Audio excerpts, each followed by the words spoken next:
Va aussi nourrir les moutons et traire les vaches tant que t'y es, Thorfinn. Oui, j'y vais.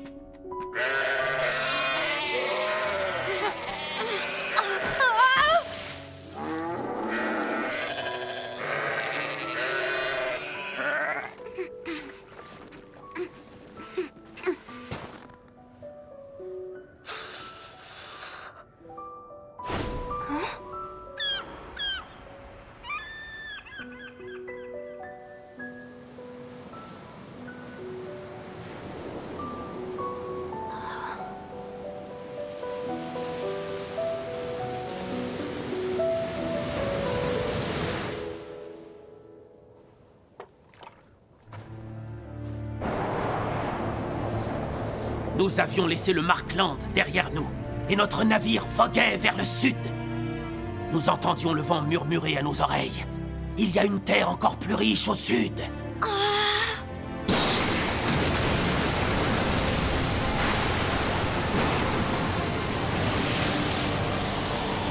C'est alors que je l'aperçus. J'avais trouvé le nouveau continent.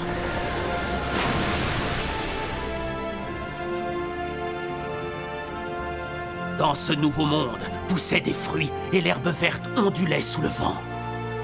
Je décidai de donner un nom à cette terre.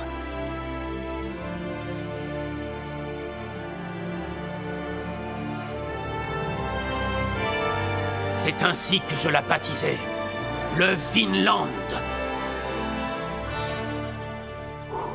Alors, qu'est-ce que vous en dites, les mioches? J'espère que cette histoire vous a plu. Il remonte dans votre estime, Leif Erikson? C'était génial, trop fort, Leif. Et ensuite, il s'est passé quoi? Il y avait des gens? Il faisait chaud là-bas? Est-ce que c'était plus grand que l'Islande? Oui, bien plus grand. De magnifiques prairies s'étendaient à perte de vue. Et si vous saviez comme la chaleur était agréable là-bas. J'ai eu la chance de rencontrer les autochtones. Même si on ne parlait pas la même langue, on est tout de suite devenus amis. Ils m'ont même offert cette coiffe de plumes avec cette pipe. Regardez-moi cette merveille. Seuls les vrais guerriers ont le droit de la porter, vous savez. Approchez-vous. Regardez comme elle est belle. C'est vraiment pour les guerriers? Bien sûr, pardi. Tiens, comment se fait-il que les enfants ne soient pas encore couchés? Laisse-moi toucher C'est tes ma plumes. faute. Je voulais les laisser écouter les histoires de Leif. Ça veut dire que t'es un vrai guerrier? T'es super fort, Leif. Franchement, je suis impressionnée. Oui, un vrai de vrai. T'es un bon garçon, Thorfinn. Est-ce que tu voudras embarquer sur mon navire quand tu seras grand? Quand je serai grand, pourquoi pas maintenant? Sois patient, t'as le temps. Je la trouve un peu bizarre, ton histoire, moi. Mon grand-père, c'est pas ça qu'il m'a raconté. Il m'a dit qu'à l'ouest, il y a le serpent Jormungand qui dévore tous les navires qui l'approchent. Et puis après, il dit qu'il a rien vu du tout. J'ai vu l'après, moi, justement. Et c'est bien ce que j'y ai découvert qui rend mon aventure encore plus formidable. Regarde un peu ça. C'est la preuve que je suis un véritable guerrier. Arrête de dire n'importe quoi, t'es même pas un guerrier pour commencer. Ah oui, et qu'est-ce que tu en sais? Des guerriers, on en trouve ailleurs que sur les champs de bataille. Les marins se battent contre la mer au cas où tu l'aurais oublié. C'est très dur, je te signale. Alors c'est vrai ce qui se dit? On dirait, ouais. Quoi? Qu'est-ce qui se dit? Depuis que je suis née, on m'a toujours raconté que t'étais juste un enfant avec une moustache, que tu ne fais que de partir à l'aventure et que tu sers jamais à rien en combat. Vous êtes très influençable, décidément. Toi, tu me crois, mon petit Thorfinn, pas vrai? Oh!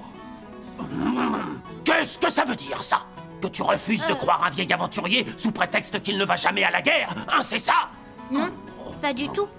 Mais si mon père il dit que t'es un guerrier, alors là, d'accord, je pourrais te croire pour de vrai. Ces gamins se moquent de moi! Je te prierai de leur faire la leçon sur le champ, Torse, c'est une question de dignité! Bon, allez, vous en avez assez entendu ce soir. Il est tard, au lit les enfants. Harry, tu veux bien les amener se coucher? Oui, bien sûr. Bonne nuit! À demain.